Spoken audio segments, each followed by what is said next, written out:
si barbaada. Samii guutuu si fiada.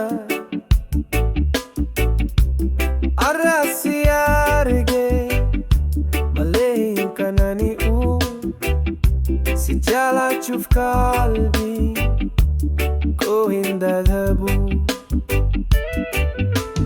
Yaa jaalalli koo atuma akkas yoomsi danga unatti fakkaatee abbaas si arguuf qalbiin koo kanuma hawwu si waliin jiraachuun fira koo hin lakkisu.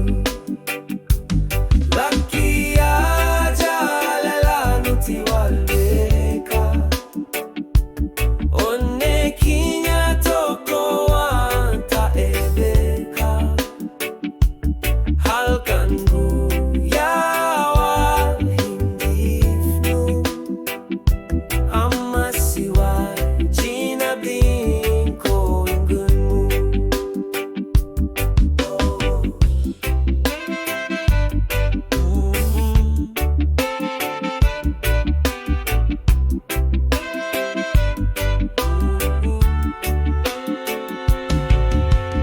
Yaa jaalallee koo si fudhachuuf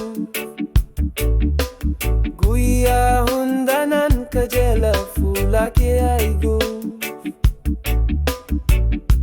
Hin yaadin hafuura koo siif jira dhiyaata ta'ii malee garaa koo ni nyaata.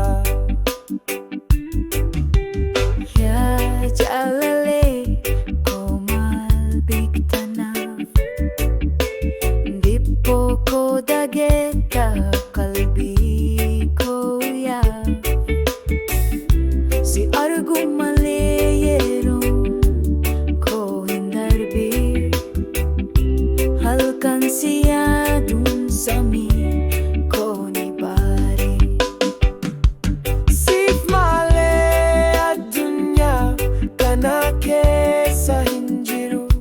Waliin jiraachuu keenya kun seenaa guddaa jiru.